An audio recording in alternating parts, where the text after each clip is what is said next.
Hi, I'm Yusra Hassan. I am an internist and I'm going to present this case today with the title that esophageal thickening. Can it be a symptom of HAE flare?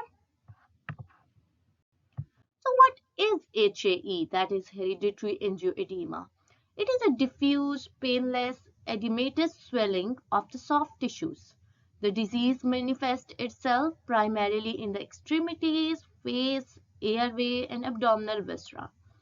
We divide HAE into three subgroups: type 1, type 2, and type 3.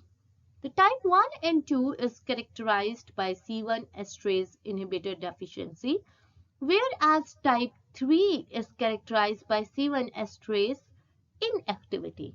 Type 3 is more common in females and commonly presents in high hormonal states like pregnancy. Hence, it is also called estrogen-associated HAE. This disease is transmitted as an autosomal genetic disease. This is a very interesting case presenting HAE type 3 flare with esophageal thickening. A 19-year-old female with a medical history significant for HAE type 3 and PDA closure presented to the hospital with chest pain. Her pain started approximately 1 hour prior to presentation. It was mid-sternal in location, sharp in character, and radiating to the neck, with no aggravating or relieving factor. Actually, she was sleeping and her pain woke her up from the sleep. She denied any trauma. Her review of system was only positive for chest pain. Her physical exam was also completely benign with no chest wall tenderness, respiratory distress, facial swelling, or rash.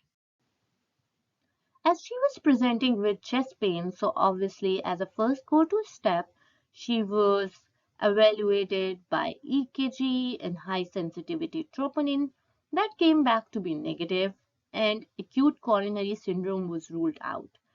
Given some concerns of GERD, she received Benadryl, aluminum hydroxide, and Toradol, but nothing provided her relief.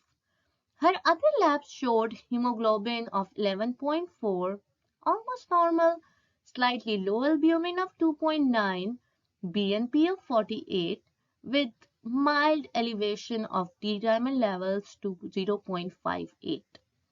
Given her chest pain, acute coronary syndrome being ruled out, and mild elevation of D-dimer, there was a concern for PE, and that's why she had CT angiography done.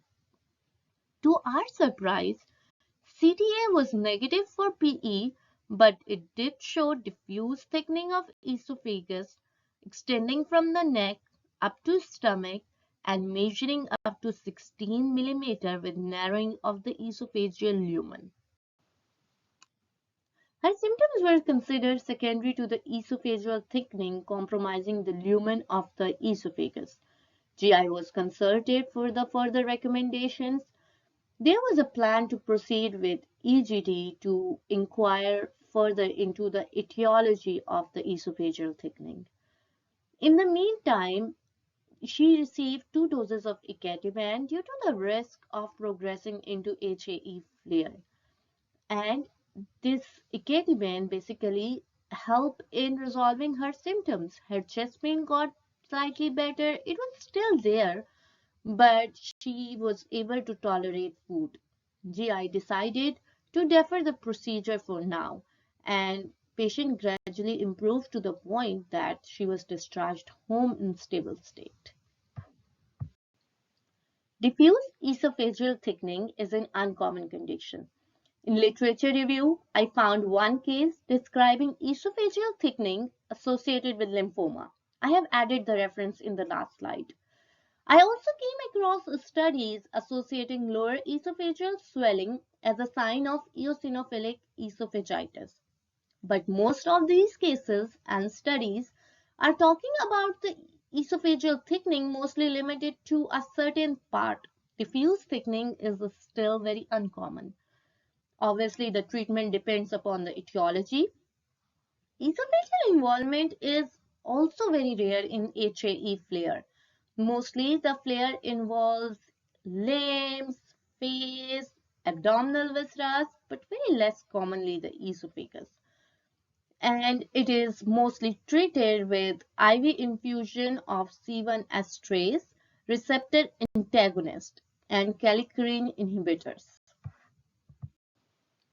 I'm presenting this case to draw the attention of the internist towards this rare presentation.